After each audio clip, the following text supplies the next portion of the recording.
If I'm going somewhere I know I need to look nice, this is the makeup look I always do. And to be honest, these are the products I most likely use. So let's get into it. Today I'm going to a wedding and it is 35 degrees outside. It is very, very hot. So this needs to be long lasting. Let's get started. If you're not skin prepping, your makeup's gonna look bad. Laneige Cream Skin Toner. I've already sprayed some on my face. Doesn't hurt to add a little bit more. I love a hyaluronic acid serum. This one is practically empty, so I'm going to pour it out. This one is La Roche Posay. I also like L'Oreal Paris, maybe because the reality is I do like to mix it up here and there. I think this one is practically done. As it is daytime, La Roche Posay SPF 50+. Give it a good shake.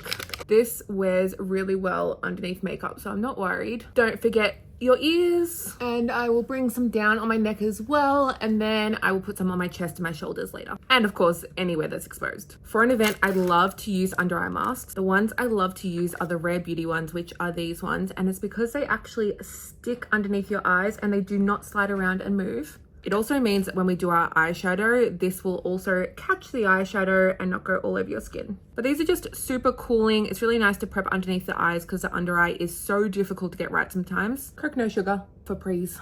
I like to let my skincare sit, so I'm just going to prime my eyes with some Hourglass concealer. I used to have the oiliest eyelids back in the day and I used to use a million eyeshadow primers, but to be honest, these days concealer is enough for me usually. Today is 35 degrees though, so that probably would have been a good idea, but too late. And I love how concealer just neutralizes all the discoloration on your eyelids. Not sure why I have a dent there today, but sure.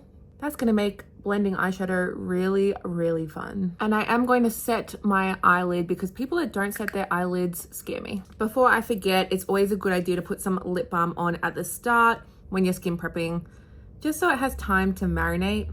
I have the driest, crustiest lips, so it's always important for me to put some lip balm on. As for eyeshadow, it's looking a little bit dirty because I use it so much. This is the Makeup by Mario Ethereal palette. You can tell I love this palette. My signature eye look is practically always the same, but I start with a light brown shade, warmer tone in the crease.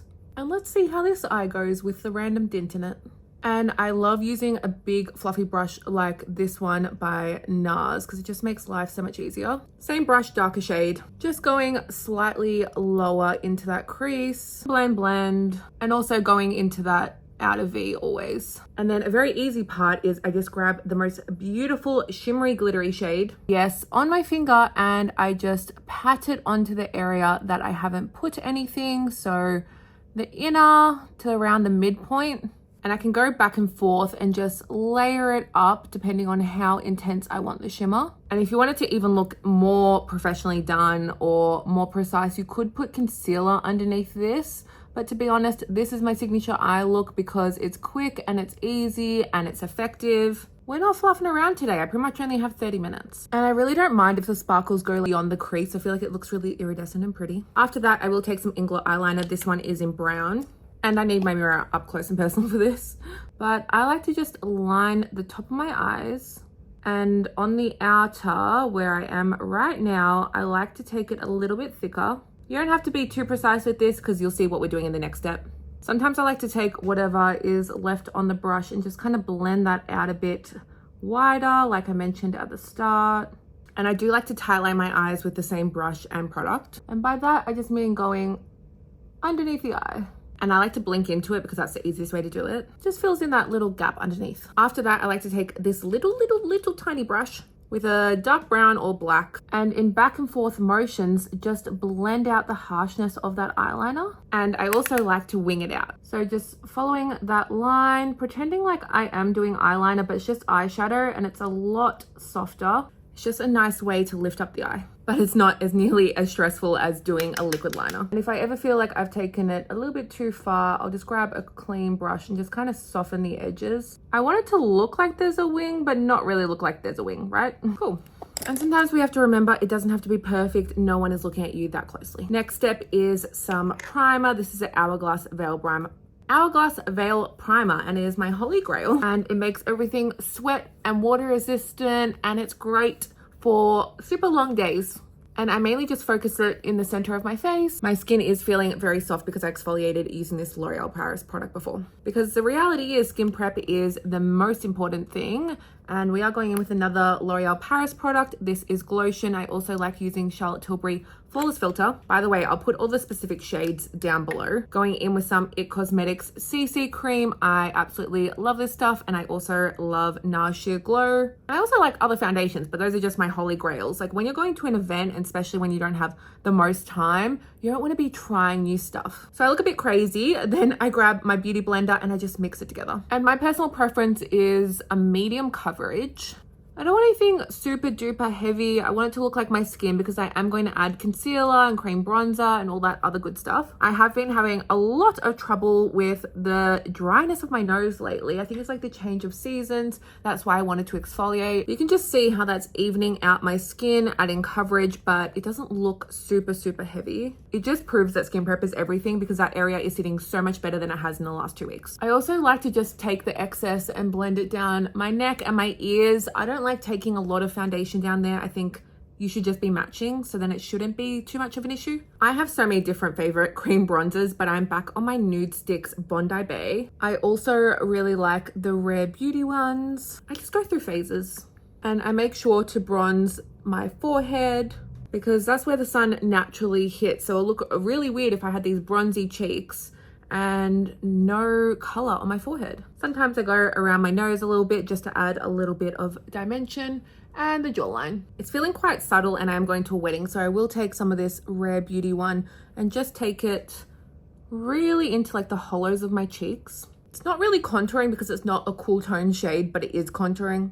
It's giving a little bit of dimension and warmth at the same time. My hyperfixation lately has been this Rare Beauty liquid blush in Joy, but I always forget how pigmented it is, so I'm going to start slow. I feel like this color in particular is probably the most pigmented one that they have in the range. And if you haven't noticed, I love using a beauty blender for practically everything. Again, I have so many liquid blush loves, so I can't list them all. My new other obsession is this Hourglass concealer. This is very full coverage, so I'm just going to start off with a little bit, but we are going to a wedding, so you know, I don't have to be too light-handed.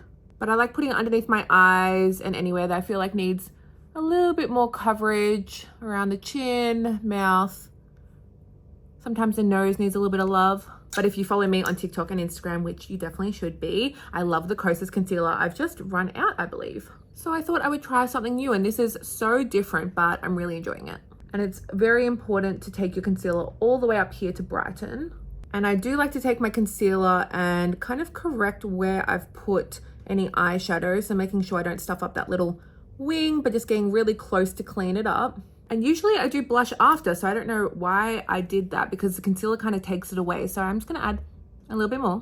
I am blush obsessed. And that's the thing, and probably my biggest tip, you can always add more, but you can't really take it away. And I'm just going to set the center of my face. This is the Huda Beauty powder. I've used the Laura Mercier for years, so I'm just switching it up because all my makeup artist friends use this, and I always like to set the center of my face, the part that I believe gets the most oily on my face, with a translucent powder. This is my holy grail powder, the Hourglass Ambient Powder in Luminous Light. And I love this powder, and you're going to love this powder if you usually hate any other powders because it adds glow. It's actually a finishing powder, not a setting powder. So its goal isn't like the translucent powder to like suck up oils, but it gives this beautiful luminous glow. It honestly makes your skin look airbrushed, and that's why it's my holy grail. And I've just hit pan recently. This stuff is crazy expensive, but it does last a long time. I can't remember the last time I replaced this. It must be over a year, maybe 2 years even. And I like to just blend it down the neck as well. My fair skin gals and boys, the Hoola Light Bronzer is our godsend. It adds some warmth, but it just doesn't look orange. And I also like the Too Faced Milk Chocolate Soleil. That was my holy grail for ages, but I've just been using this for the last year and I really, really like it. Again, on the forehead and down the neck. Like I said, I don't like putting foundation down my neck, but powders are a little bit more forgiving, a little bit softer, and it doesn't go all over your clothes. And because I'm high maintenance, I will grab my Hourglass Luminous Light Bronzer. This is a little bit more warm. Just putting it on top. I feel like when you layer products, it does look better, more dimension, more professionally done. Of course, we're adding more blush. Again, I feel like layering makes all the difference. And I do switch up the blush colors. I went through like a baby pink phase, but then I went to Korea and they said that these corals are my colors. So since I've been doing it, I've been really liking it. And I always like to take it upwards because I just feel like it lifts the face. And I can't believe back in the day I didn't wear any blush, because these days I like looking like a clown. I'm not really in my highlight era, so I have been liking these Rare Beauty ones. These are actually really pigmented, so I probably shouldn't have added that much, but I'm just going to, yeah, pigmented, add a little bit on top, and it adds color and glow. Add a little bit on the forehead as well. I think we're looking very cute. I'm going to take it back to eyes using the same palette and that light brown shade, popping it underneath the eyes, then taking some of that darker shade, the same one that we used in the crease before, just a little bit closer to the eyes. This is a great time to check that you don't have any sleep in your eyes. I'm going to take a color in the waterline. It is Bobbi Brown. This is Cinnamon. It is the most beautiful eyeshadow stick, but I do use it as an eyeliner, but it's so beautiful and warm and really makes my eyes pop. Can't really show you doing this too well. Isn't that just so pretty? Before I do lashes, let's deal with the elephant in the room. I have no eyebrows at the moment. They're not tinted or laminated. I do love a good tint and lammy. I've just been lazy, and then I was going to tint them myself yesterday, but I wasn't feeling my best. Been loving this Anastasia brow definer. This is in Auburn. It's really thick, as you can see, so it's quite easy. And I pretty much just follow my natural brow shape. I start on the bottom, join it from the top.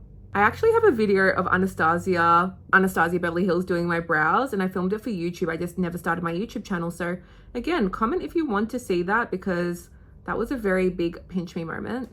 And I always brush up my brows to make it look more natural. I feel like that's pretty good for having practically nothing there in the first place. I really could be here all day because I have no eyebrows and it's hard to work with, but I'm going to use a little bit of this Glossier brow tint, or I should say tinted brow gel, just to give the color of my brows a little something. I'm not using this to really hold anything into place, more just to add some dimension. And then to actually hold it into place, Rare Beauty brow gel is absolutely incredible. I think I'm happy with how that looks. I am going to set my face, so I'm going to use the Charlotte Tilbury setting spray, one of my all-time favorites. This is called a hair hero, and it actually protects your hair because obviously I've curled it. I'm going to brush it out when I get closer to the venue because it is like a 2-hour drive, an hour and a half drive. So I'm going to take this and start spraying. People find it really weird, but I need to spray with my thumb actually. This is going to help make it last longer, but also just like settle down all those layers. I am going to take my trusty L'Oreal Paris Infallible Setting Spray because this is like hairspray. It's going to lock everything into place. It is so hot outside, so we definitely need this. Just make sure you hold your breath. It's good because now my hair isn't crusty from all that. We need to curl my eyelashes, and yes, it makes a big difference. Maybelline Sensational Mascara. I have so many favorite mascaras. Honestly, Maybelline do amazing ones. This one's waterproof, and this is what Sophia Richie used on her wedding. I don't really do lashes these days. We'll see if I have enough time to maybe do like an outer corner lash, but I usually just do mascara. And I'll do quite a few coats. I always change my lip combos up, but my current hyperfixation is Glossier Grays. These are great lip liners and actually kind of affordable. $30 for a high-end product I think is great.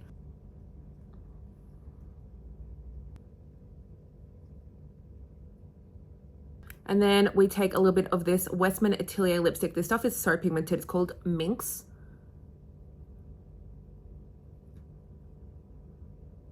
My favorite more nudie lipstick is Charlotte Tilbury Dance Floor Princess, but I've been liking this for a little bit more color. And I told you I have dry lips, so I'm just gonna remove a little bit. There is a hack, and it is kind of gross. We can take a disposable mascara wand and that is disgusting. Should be a little bit better. Yeah, that's much better. And then grabbing some Gisou lip oil, hydration, and some shine. I'm never afraid to add a little bit more blush at the end. And I do want to finish off with a quick little lash just on the outer corner. I feel like it makes a big difference. And this is the finished look. Obviously, I need to brush out my hair before the wedding. Just final touches, adding a little bit of warmth up here. This is definitely my signature look. I hope you guys enjoyed and got a good look into my favorite products, how I usually do my makeup. Let me know if you're liking these long form videos, and don't forget to click subscribe.